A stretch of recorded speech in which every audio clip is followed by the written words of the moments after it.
Happy Friday, everybody, and welcome to the Rotary Club of Brentwood. Today is the kickoff of our month-long membership drive, and it's super exciting to see so many new faces. Not that I don't want to see our regular faces, but it's great to see so many new folks here with us to learn about Rotary today. Beth Dormany is obviously our overachiever with the most guests here today. She got here early, did a special table, all that.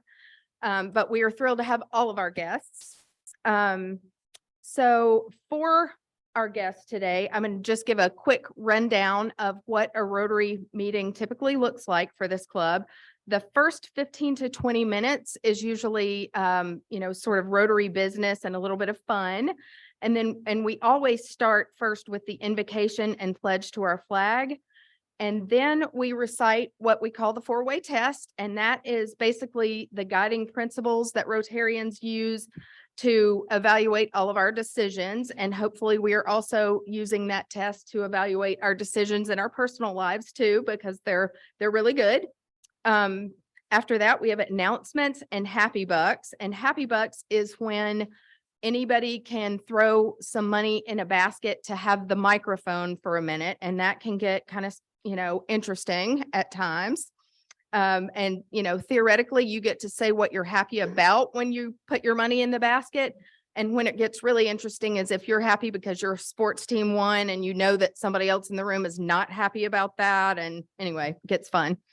Then sometimes we have what's called a Rotary Minute, and that is when we share something either educational or inspirational about what Rotary.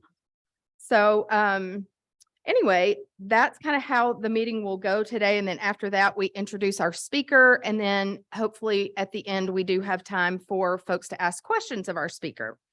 And with that primer out of the way, I am going to ask Bart King to come up and do our invocation, and then Warren Bryant to lead us in the pledge and four-way test. Let's go to the Lord in prayer. Our Father, you're good. You love all your people with a love we'll never fully understand. You care for each child in each nation and know every heart. Give us the desire to spread your word. We so often keep it quiet. Let it begin to burn in us in a way we can do nothing but tell others of your love and glory. Almighty God, you're the Father of heaven. You're the God of King David and our God too. You reign forever and ever over everything. Bring us peace when we're overwhelmed. We don't know how we can accomplish all the things we need to get done. Light our path and show us the activities and obligations we can't say no to. Help us release the burdens that preoccupy our mind and keep you at bay. Come near. Give strength to our friends who are sick and in pain. Cradle them now and heal them. Good Father, death is no match for you, nor sickness nor pain. You're mightier than it all, able to abolish all suffering. Come into this room. Come into our hearts. Let us feel your presence. In your holy name we pray. Amen. Please join me in the pledge of allegiance. Pledge allegiance to the flag of the United States of America and to the republic which stands one nation under God, indivisible, with liberty and justice. And now the four-way test. Think, say, and do. First. Second. Third. And fourth. We certainly hope so.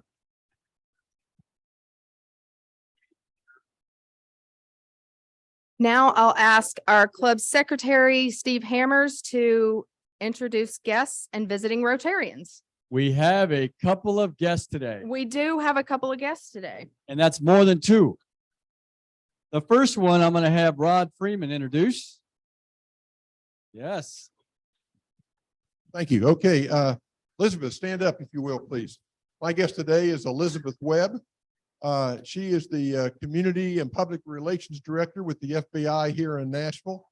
Her husband, Trail, the two of them have 3 children. So let's see, Savannah, the youngest, then Clements, correct? And then Tennyson. Now, I want to take this opportunity to say, I know Tennyson better than I do any of the other two, but Tennyson is a very accomplished young man because I've seen him. He's an exceptional swimmer. He's qualified for the sectionals. He went to the regionals last week or a couple weeks ago. Very, very good swimmer, and he's in 6th grade. Okay, and anyway, but what I really like, he's an exceptional musician too. So I've heard him perform before. So she's got quite a family, and we're happy to have you here today. By the way, she knows our speaker very, very well, and you may hear more about. So thank you. Thank you, Rod. And we've got a guest, one of Jody's guests today. Jody? Hi there. I have Stacy Irwin, and Stacy and I have been friends, oh my goodness, for a very long time. I think sports brought us together, our children. But she lives in Nolensville and is with Modern Woodmen of America and has been interested in the club. And today just seemed like the perfect day. And I was really proud of her. She shared on Facebook our scholarships. So I appreciate that. She's already being active. So welcome, and I hope you join us again. Thank you. Good to have you. We've got a nice guest from Brentwood Leadership Brentwood that Jack Massar is going to introduce. My guest is Jesse McRoy O'Brien. She's with Churchill Mortgage.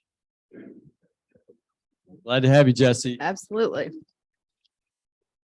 Now, there's a certain member named Beth Dormany who brought just a few guests today, and she has she's going to talk about the resume of each of her 20 guests today. Okay, I'm not going to talk about the resume, but I did promise Madam President Jane I'd help her kick this off and fill a table. Yes. So these are all business professionals in Williamson County. Some of them I've done business with for almost 20 years. We've traveled the United States together, some of them, which I'll tell you in just a minute. But we have a wide variety here. A writer and a producer of a movie that just came out. He's a new resident of Brentwood and came in from LA. We have animal rescue folks here, realtors, bankers, architects, engineers. So I'm just going to go around quickly and tell you. But the first one, and so I have them in order just to make it easy. Okay. Also, I brought all my guests on the first week because I'm going to travel the next 2 weeks. So that's why. Okay. So the first one is Jason Bush. If you'll say it with me. Welcome, Bush. Jason Bush. Okay. He's with, it sounds like we're in a 12-step program. Okay. He's with Huron Consulting Groups, healthcare consultant for 25 plus years. So welcome, Jason. Thank you. Okay, the next one's Victoria Iacono. She works with the Williamson Animal Shelter and Rescue. She's rescued at least 400 plus animals in her time there. She set traps with cameras. You've probably seen her on TV, like the animal she's been trying to rescue. No lie, she was trying to help get this dog back.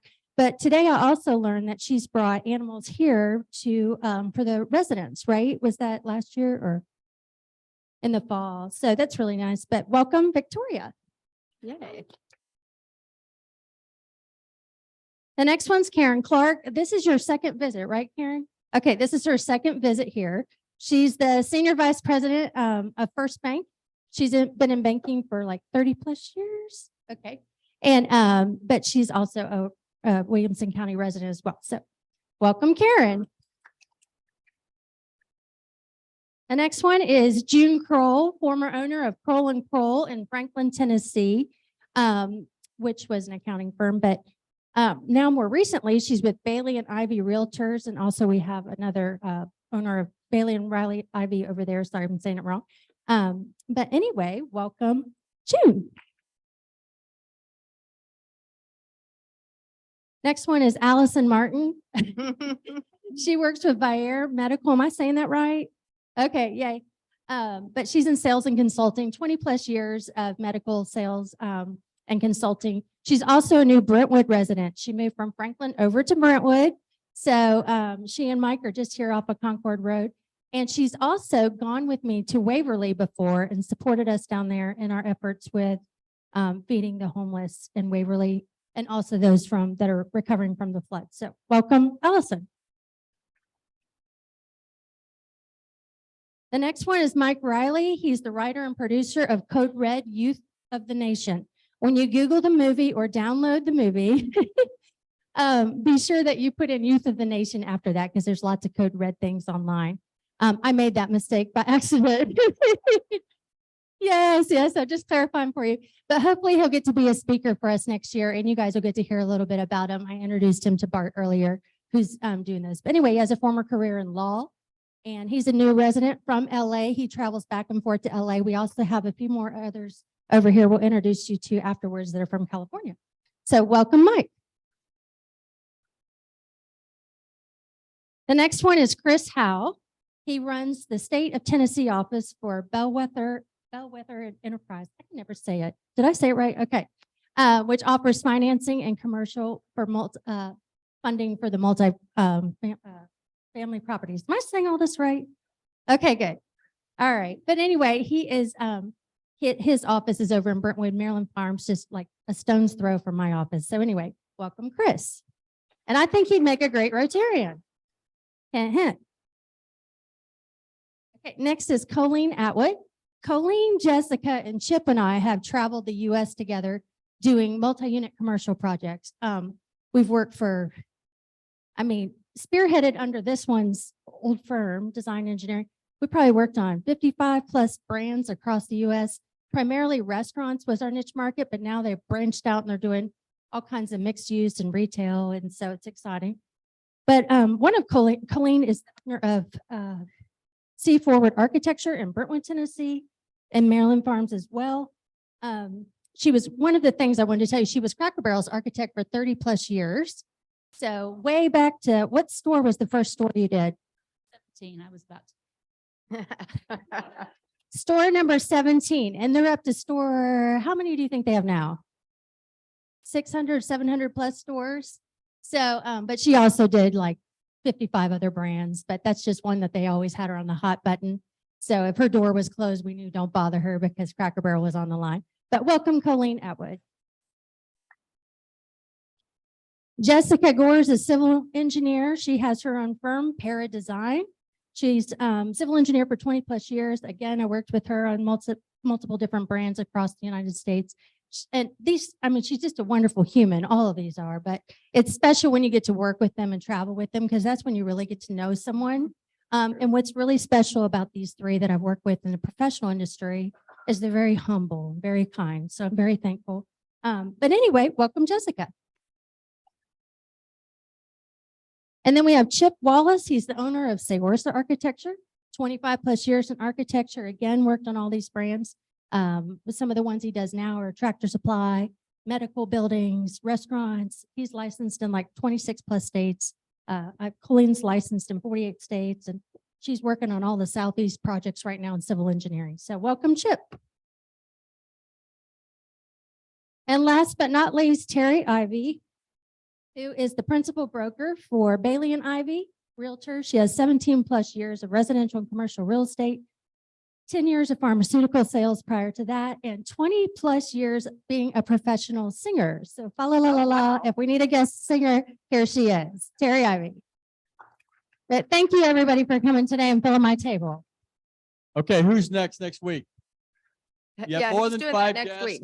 You're at this table next week. I got a call from Jared Tanksley. He said he's bringing 5 next week. Is that right? Okay. All right, thank you. Yes, I'm sorry. This happens to me every time I bring someone. I have no idea why, but anyway, I have with me Sure. today my dear friend Edith Johnston, who is a native Nashvilleian, longtime realtor, and she was my realtor, and she's currently with Corcoran Reverie. Okay. And I don't know if anyone here has a son or daughter. I'm looking around, I'm not sure. Oh, maybe Devin that attended Brentwood High School recently.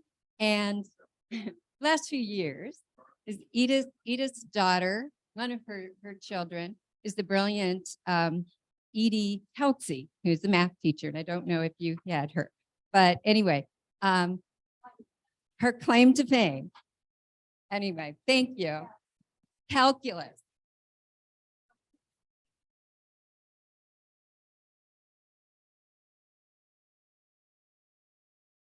Okay, so welcome to all of our guests. We're again so excited to have so many today.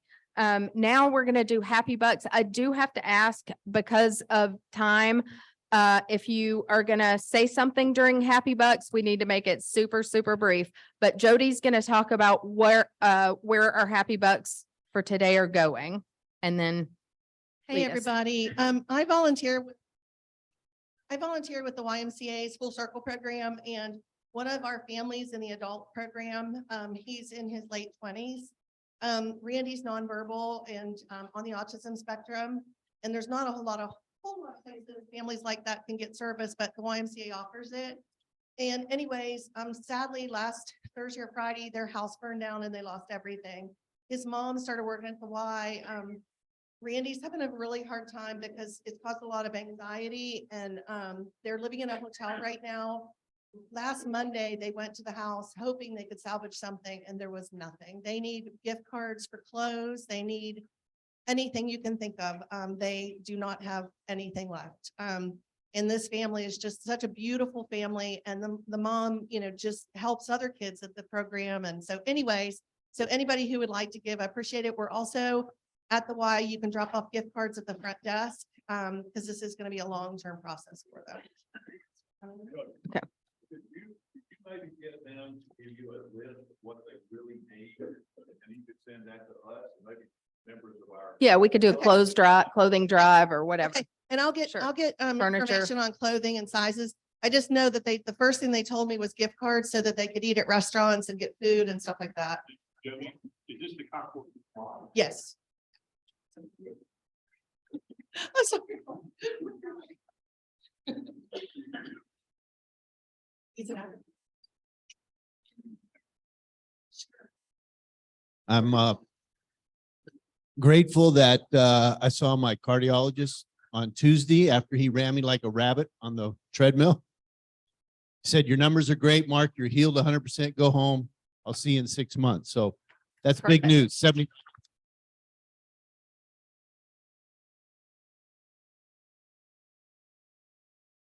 Since nobody would claim this gentleman right here as a guest and their friend, I'll do that. So Steve Hewlett is here today, and I think he's going to be the fact checker for our speaker. Is that right? Okay, good. Said, you need a fact checker out there. And then the other thing I forgot to mention that Elizabeth had told me on the way in here that the FBI, much like Brentwood, has a Citizens Academy. So if anybody's interested in that, that'd be kind of cool if you ask me. But anyway, Citizens Academy for the FBI, just like our fire and police. So there you go. All right, thank you. Go ahead. Guys, pardon me for really personal, is this on? Moment. It just hit me just a moment ago. Due to COVID, this is the first time I've been here for a makeup since COVID started somewhere. And it's the first time I've been here since my dear friend, since he was elected student body president at Tennessee Tech, the same year I was elected student body president at Belmont. We served on the state intercollegiate student government council together. We made a trip to Biloxi, Mississippi for 3 days and nights, dancing on the beach and having a big time. And I just want you to know, it just hit me just a moment ago. This is the first time I've been here since Wibby passed. And so my happy buck is for, first of all, to make a donation for a good cause there, but also in memory of a dear friend and a wonderful person. God bless Wibby wherever he is, and I know where he is. Thank you. Everybody, let's remember to be brief, please. Yeah. We're getting, I just wanted to say, having my good friend Steve Hewlett here reminded me my son is a senior at Belmont, and he has done really well, although he was supposed to graduate in May and his scholarship money ran out. So it looks like he's got 6 hours in the fall, and I've got no scholarship money. And Steve is on the board at Belmont. And I need about $20,000.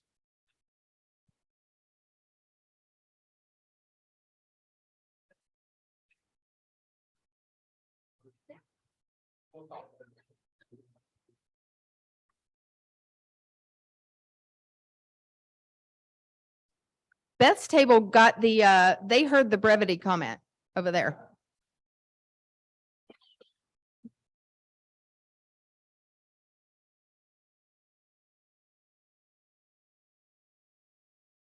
I'm putting in $20. Wednesday, I had an IBC filter removed, and for those of you who are physicians, you'll know just how tricky that procedure is. It's been in for 9 years and was given a 50-50 chance of coming out safely. So I'm very, very happy for that.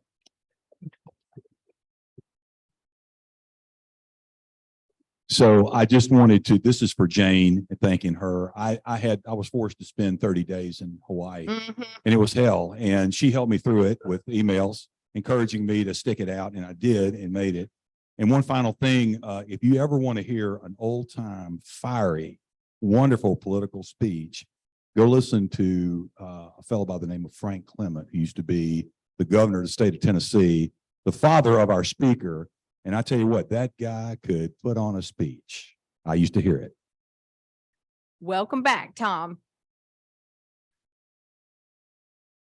Anybody else? We good? Okay, so then, oh, George.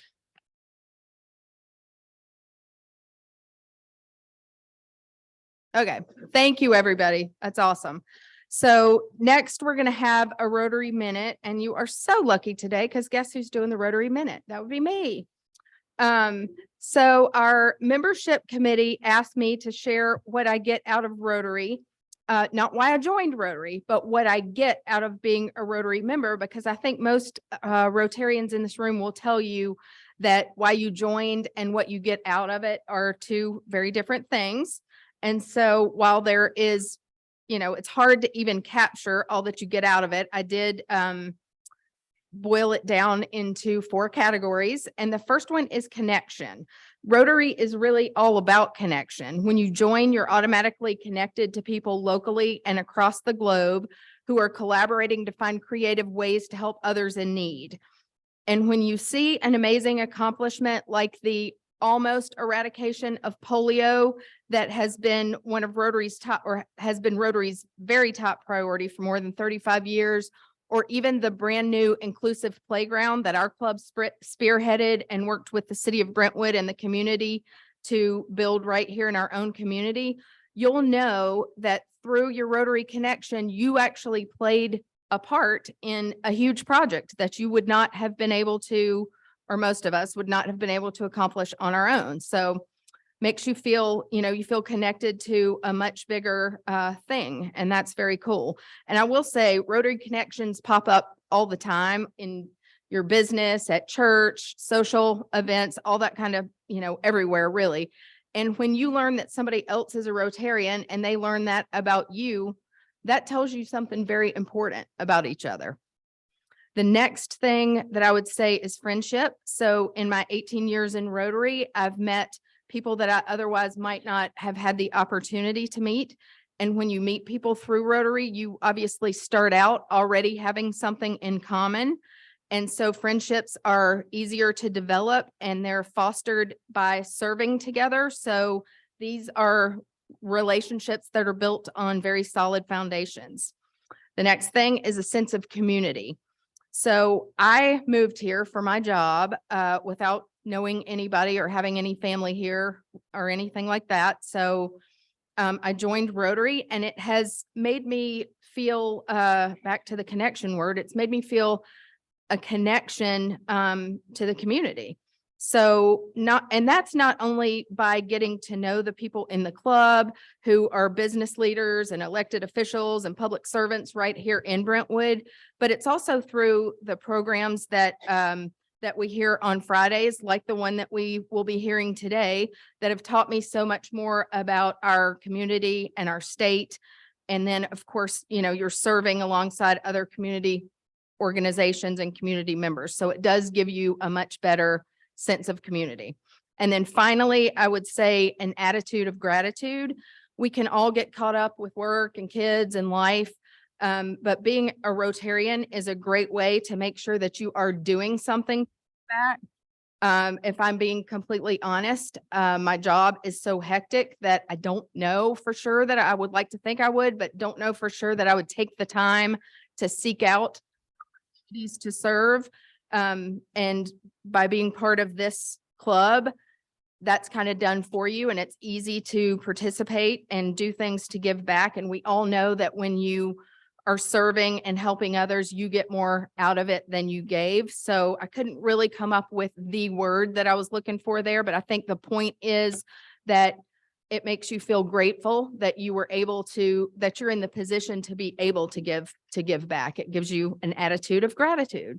And that is today's Rotary Minute. Yay. Couple quick announcements and then we'll get on to our speakers. So Waverly tomorrow for our guests, we made a commitment. Our club and other Williamson County clubs have made a commitment to distribute food, working with an organization called One Gen Away to people in Waverly since the floods that happened. What was that, like a year and a half ago, I think? But our commitment was for 2 years, and we go once a quarter now and staff the food distribution in Waverly. So our group will be leaving tomorrow morning at the crack of dawn from the library to go do that. Pancake Day, if you haven't signed up, please do it. John. Oh, Pancake Day committee meeting right after Rotary. Guests, we're having Pancake Day on April 1st. Please come. Brentwood High School. Let's see, YMCA hard hat tour for after today's meeting was canceled because of the threat of bad weather. So maybe Jody will be willing to get that rescheduled. We'll see. And then finally, guests, as you were coming in, there was a contact card out on the front table. It may have gotten a little hectic. You may not have been able to get that filled out. And if not, we would appreciate it if you would fill one out before you leave us today so that we can stay in touch with you. We won't bug you, we promise. Let's see. And then with that, I will ask Sybil to introduce our speaker.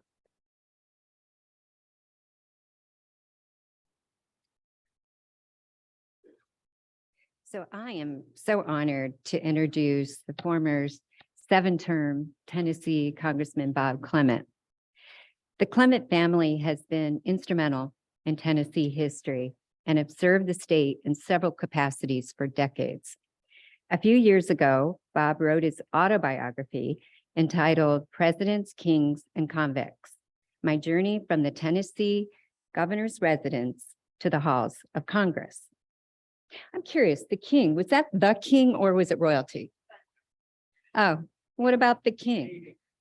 Well, what about Elvis? That's one I want to hear about. I want to hear about that. I don't believe we meet many people who can say they grew up in the governor's residence. To say it was very unusual is probably an understatement. Bob had a life of growing up with a front row seat to some of America's most significant events. He has wonderful stories of meeting the country's best politicians, opinion leaders, and country music stars. Before Bob was elected to Congress, he became president of Cumberland University, which prior to him taking the helm had been demoted to junior college status. However, Bob led a major effort that resulted in the school's restoration as an accredited four-year university. Bob has served and still serves on many boards, but just to name a few: Tennessee Valley Authority, Tennessee Public Service Commission, Reliant Bank, Clement Railroad Hotel Museum, and the Nashville Community College Foundation. And even though when Bob served in Congress, he represented one of the most Democrat districts in the country, he had a reputation for working across party lines. And due to Bob's nonpartisan style, he has been elected by Republicans and Democrats alike to serve on the board of the United States Association of Former Members of Congress in Washington, D.C. Bob has a Master of Business Administration from the University of Memphis, Bachelor of Science in Business Administration from the University of Tennessee in Knoxville. He retired as a colonel in the Tennessee Army National Guard and served 2 years in the U.S. Army. And Bob will also be talking today a little bit about a new book called My Life and Career, Fixing Congress and Fixing America. Hopefully I got that right. And we want to know how you're going to do that for sure. But please join me in welcoming former U.S. Representative from the great state of Tennessee, Bob Clement.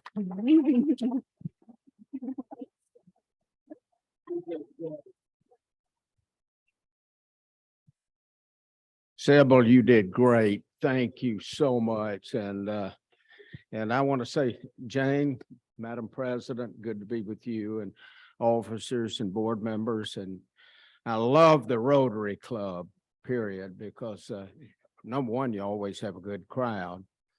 And I did think today, because of the bad weather, I'd be here by myself. You know, in the Clement family, we either say it's Clement weather or inclement weather, you know. So I appreciate all of you being here very much. And Rod Freeman, I appreciate you getting my daughter, Elizabeth Clement, here too. Elizabeth Clement Webb, and she's FBI. And I need a little help. I need a lot of information, and she won't tell me a damn thing about anything. So if y'all could talk to her, I would deeply appreciate it. And but she's my oldest daughter, and matter of fact, I know most of you live in Williamson County, and she lives in Williamson County too. Horseshoe Bend with my other daughter, who has her family, Rachel, who's with Ascension Healthcare, and they live in Horseshoe Bend as well. And Edith, good to see you. And Edith is a wonderful person, as Sybil knows, and all that. And Steve Hewlett, he could do the fact check because he's known me all my life. Lord, we grew up together as well. As I told Sybil, my wife Mary and I are on the endangered species list. And the reason I say that, we were born in Nashville, same hospital, by the same doctor. Now, if you can find someone else in the Nashville area in that category, you've really done something. I have to tease with Sybil too about California, New York. I remember as a little kid, I'd see people here move here from other places in California, New York, Boston, wherever. And they'd stay about 30 days and go home. They just could not handle it in the Nashville area or Tennessee. Now, they not only come, but bring their extended families. But it's made Nashville, Tennessee that much greater and taken us to a new level. And we appreciate all of you and what that means to all of us. And I know you had Paul Stum here recently. Matter of fact, about 30 days ago, didn't you? And he's the president of Cumberland University. And that's where I was president years back. And as Sybil said, it really fallen on hard times, about to close their doors. And they board charged me with responsibility to save the college and move it from a 2-year to a 4-year college and get it fully accredited. And we accomplished that goal and objective.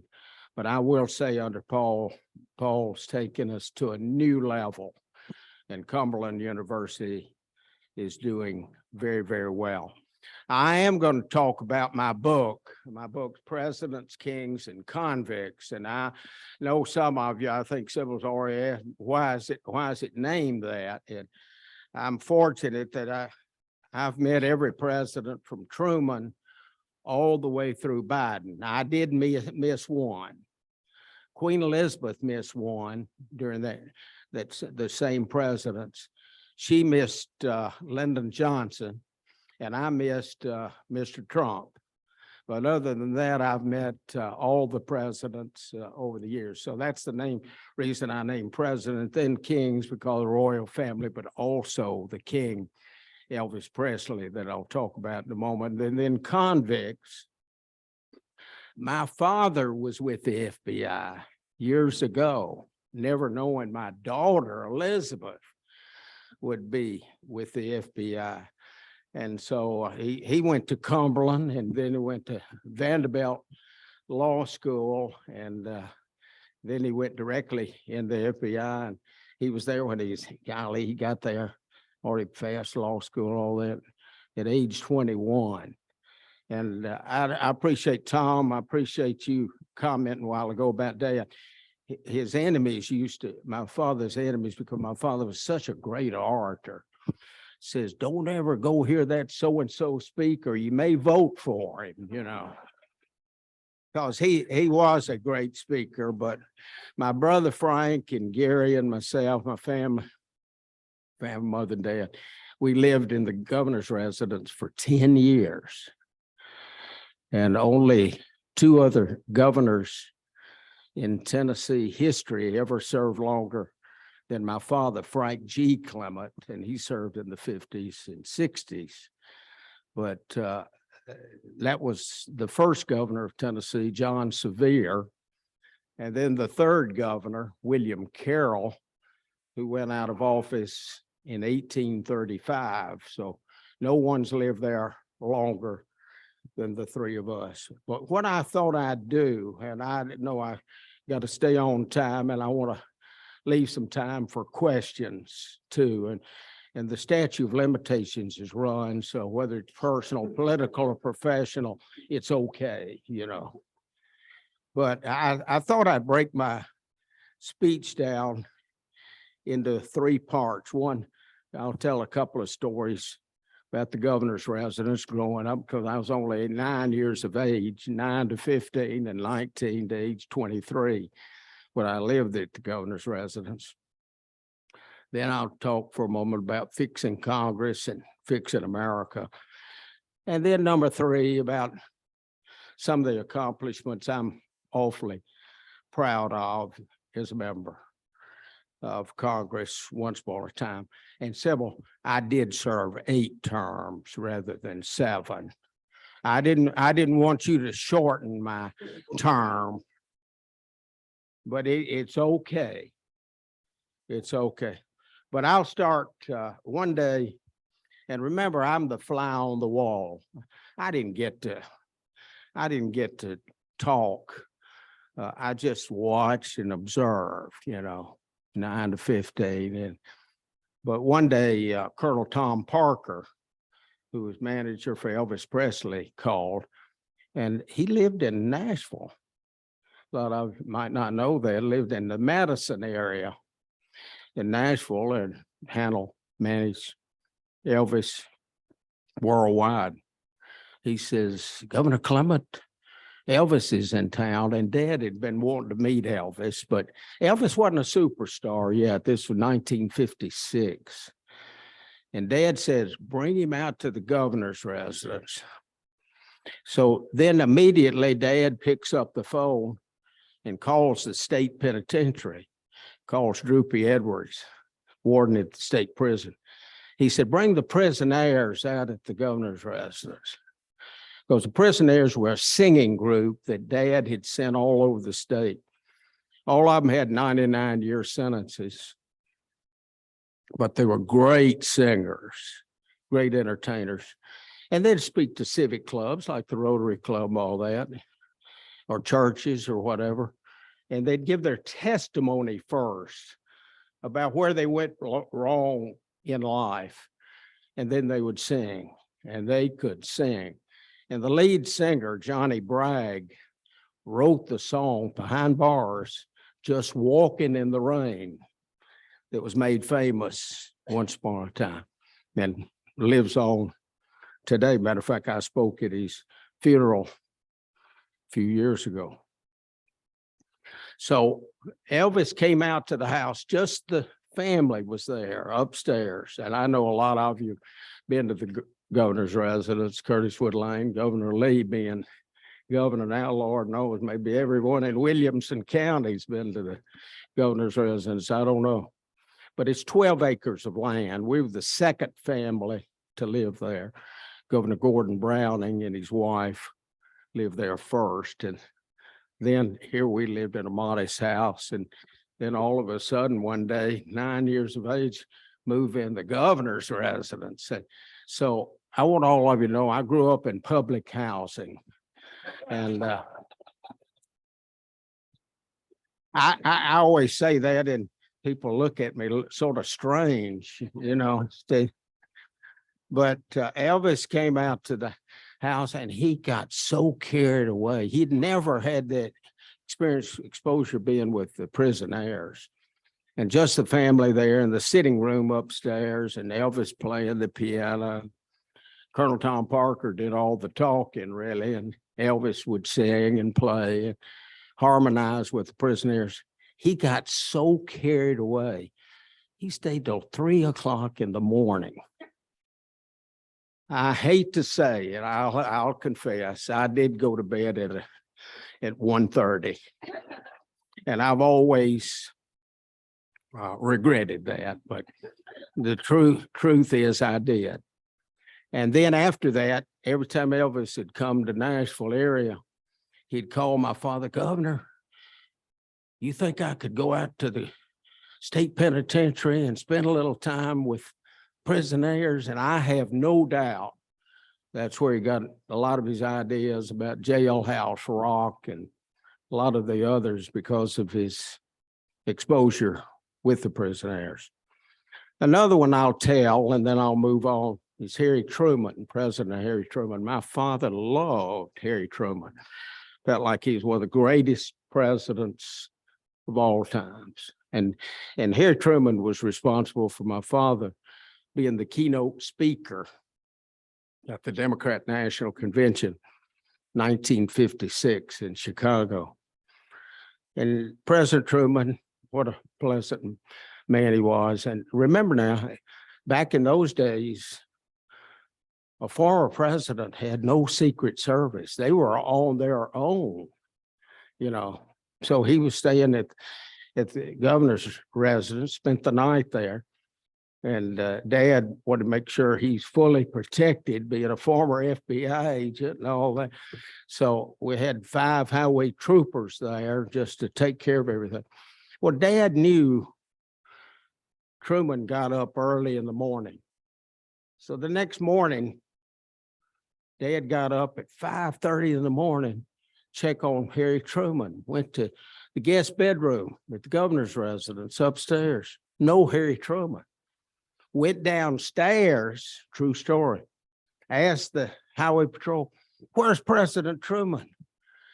And none of them knew where he was. He was about to fire about 5 troopers right there on the spot. He was not a happy camper, as you can imagine.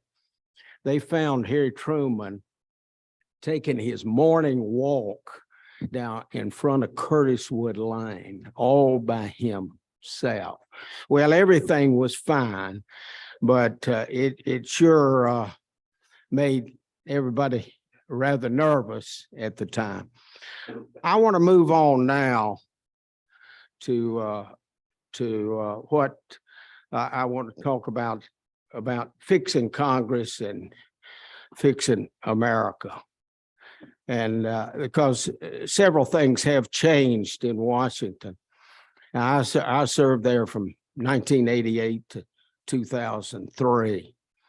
And I might say I'm not a happy camper about a lot of things that have happened. And because I knew how to compromise, I knew how to reach across the aisle, and I knew how to work with others, Democrat and Republican, to get things done. And this attitude of I'm going to do it all by myself, or I'm going to work with a certain few people, ain't going to get the job done. And that's what's happened in recent years, is that a lot of members, in my opinion, have been very selfish and not looking at the next generation but looking at the next election. And that's not in the best interest of America. And what's happened in recent years. And we used to work when I was there from Monday to Friday. Because remember, most members lived up there too. I had a house, yes, in Nashville, but I also had a residence in DC. Now, most of them do not live there anymore. They shortened the schedule. Now, rather than Monday to Friday, it's Tuesday to Thursday. So you fly in on Tuesday and leave on Thursday. Now, what that means is with 435 members of the House of Representatives and 100 US senators, you don't get to know others. You don't know anything about them. You don't go out to eat with them. You don't see them. It's you. That's not in the best interest of all concerned. Also, what's really hurt is congressional redistricting. The Democrat districts have become more Democrat, Republican districts more Republican, and a lot of us have been left out of the equation. So some, you could argue, is the extreme rights and the extreme left are working real well. But what about the rest of us? And that needs to be taken into consideration.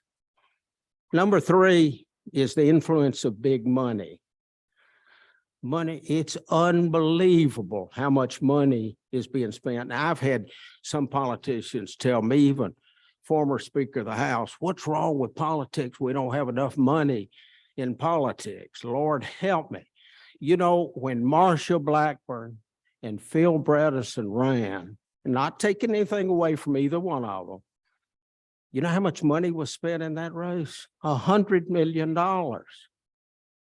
Now, how many of you can raise that kind of money? And I realize a lot of it came from outside the state. And I realize that. And I realize Tennessee is rather important state and all that.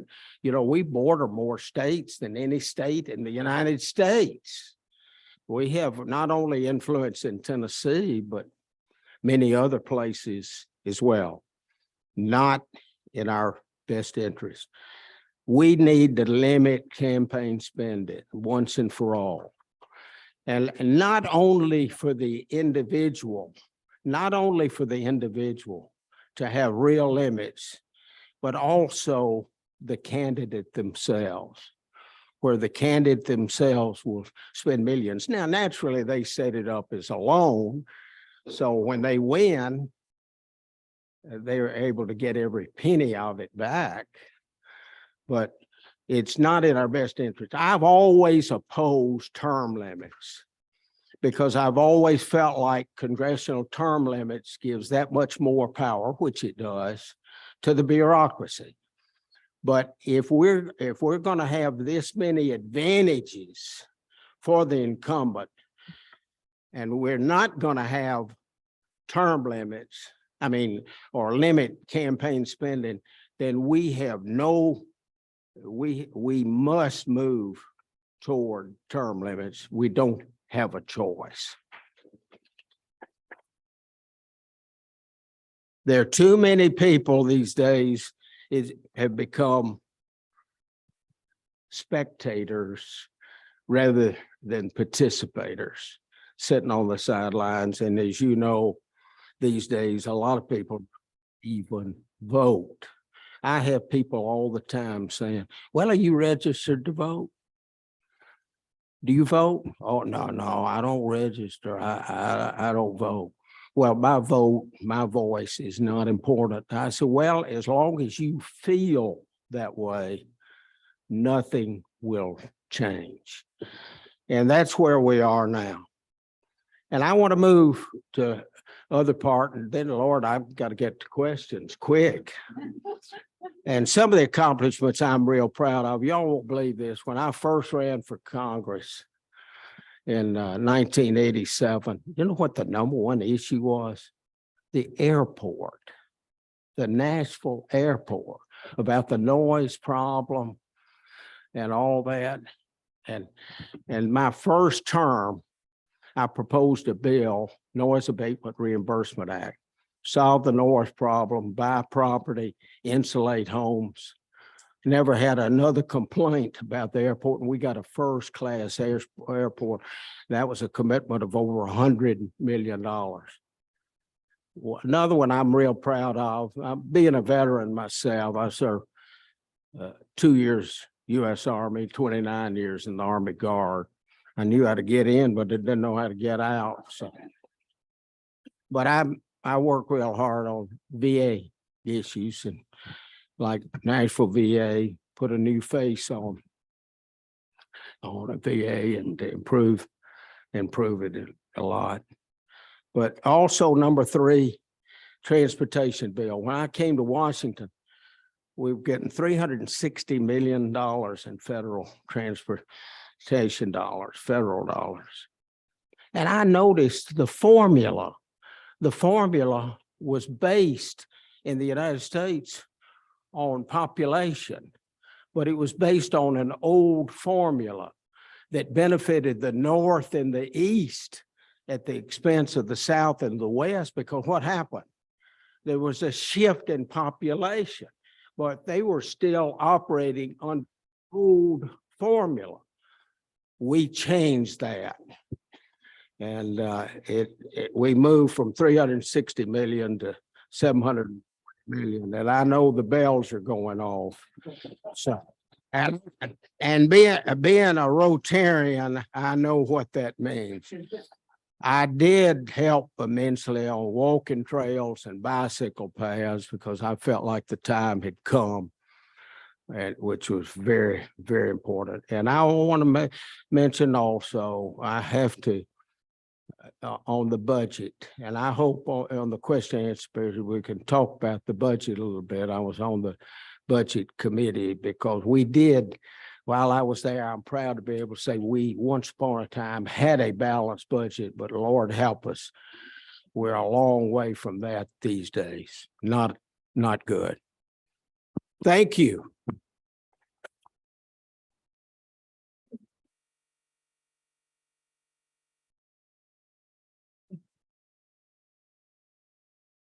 Was the doctor that delivered you Dr. Anderson? Do what? The doctor that delivered you, you were talking about him in the beginning of your. No. It wasn't Dr. Anderson? No. Okay. He delivered my wife and myself at St. Thomas Hospital. So, but the question I have to ask, and it's because of your book, some of you will appreciate, I had to read the book. I had to. But it's a great read. I knew some of the stories in there, but I was thinking, you mentioned your military service, but you didn't mention anything about when you lost your rifle in basic training. Yeah, that's it. So would you please enlighten us on that?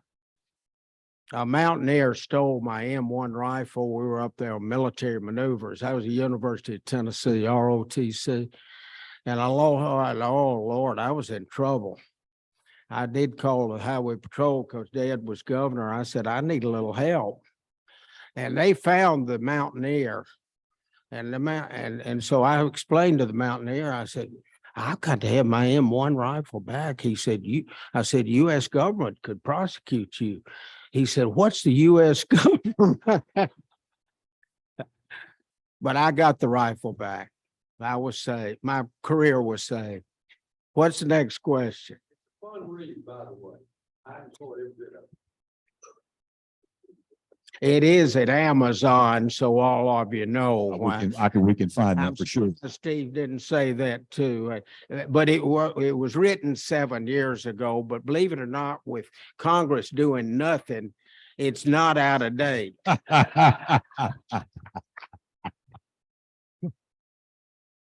Amen. Amen. So kind of two things. First of all, I don't think a lot of people knew this, but I did growing up here.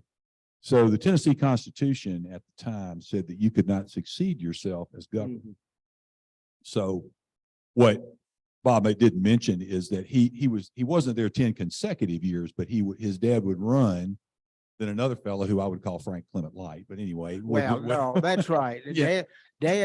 When Dad got elected governor, it was 3 2-year terms, and Right. state constitution was amended to 1 4-year term. So Dad served the last 2-year term and then a 4-year term.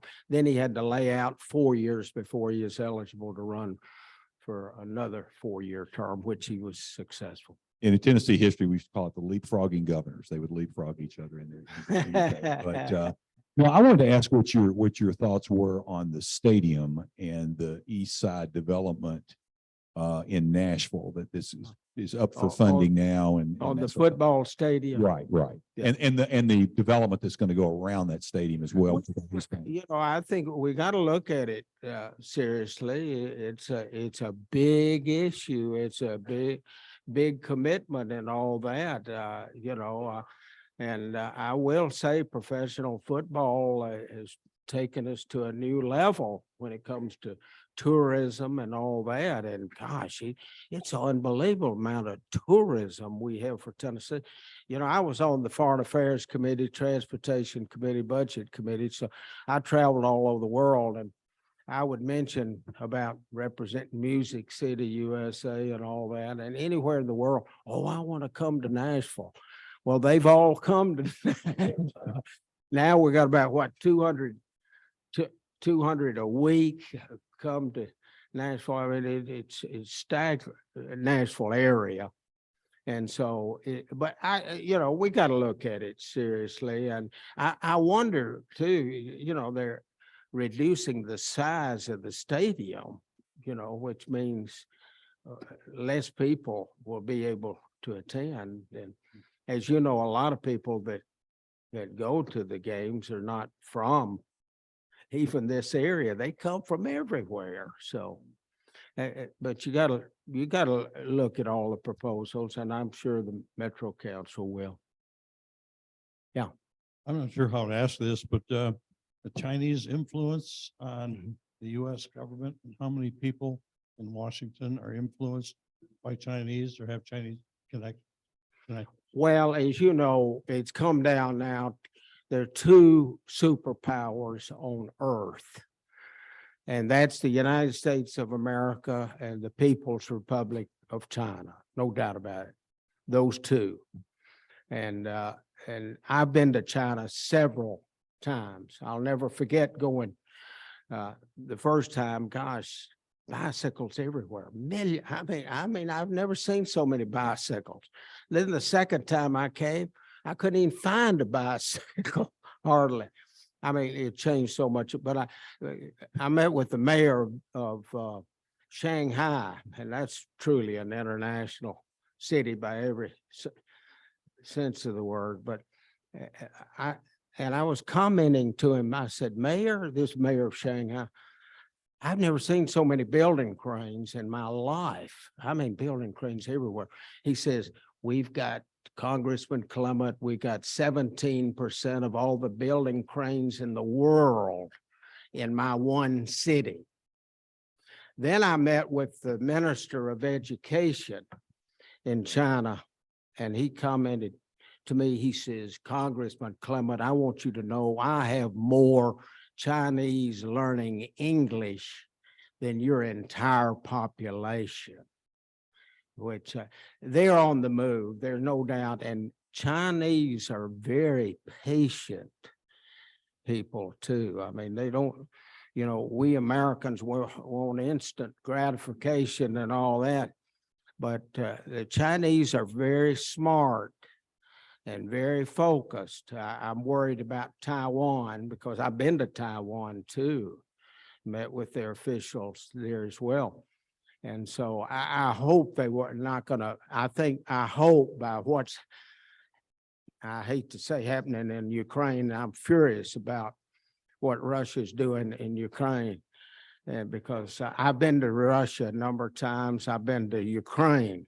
Matter of fact, when I was in Ukraine, I went to Crimea and I met with one of the former presidents. He was president at the time, but he was Russian influenced, where Zelensky is not pro-Russian at all, as you know.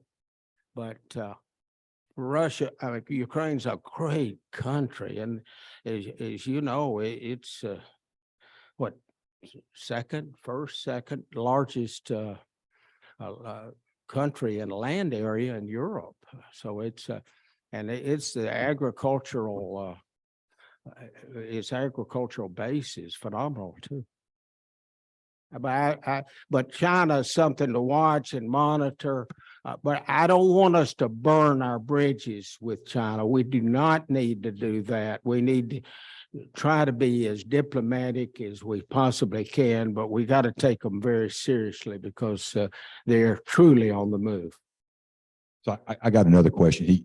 I guess I get a chance, second chance. I want you to comment on the current, there's an issue going on between the state and the city of Nashville that's been in the papers a lot. And I'm curious what your thoughts are about that, about, the Republican convention not being approved, and then kind of in retaliation, their bills before the Tennessee legislature to take over the airport authority and take over the sports authority and No, I'm not defund a happy camper at all. I don't think I think it should be determined by the people of Nashville, even though the size of the city council.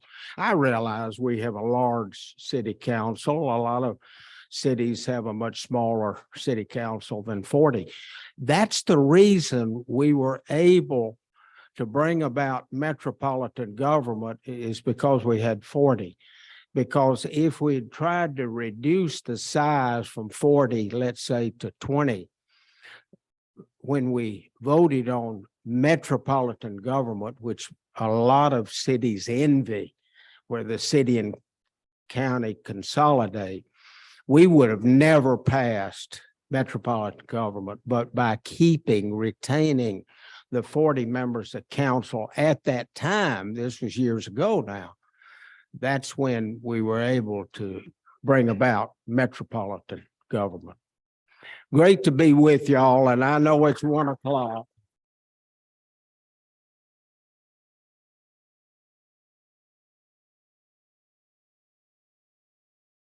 Congressman Clement, as a gift for speaking to our club today, we have a pen with our club logo on it. And we will ask that you use it to autograph this book that we read to first graders. And it sort of talks about Rotary and our values. And when we read the book, we'll tell them about your visit to our club. Okay, thank you. Thank you. If you'll just do that at the table, we would very much appreciate it.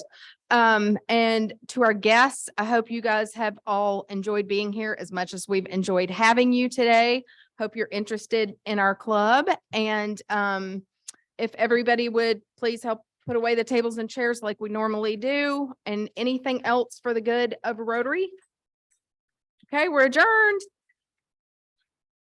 Gentlemen, a little while back, I had a kind of a vacation, a bunch of men on a big place away out yonder. And while I was there, well, these men kind of guessed you.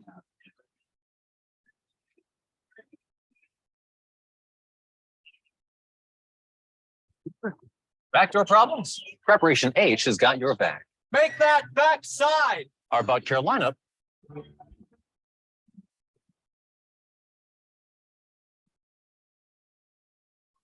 Right in the county jail. Some bangers don't they began to wail. It was jumping and the drum began to swing. You should have had your locked out jailbird sing.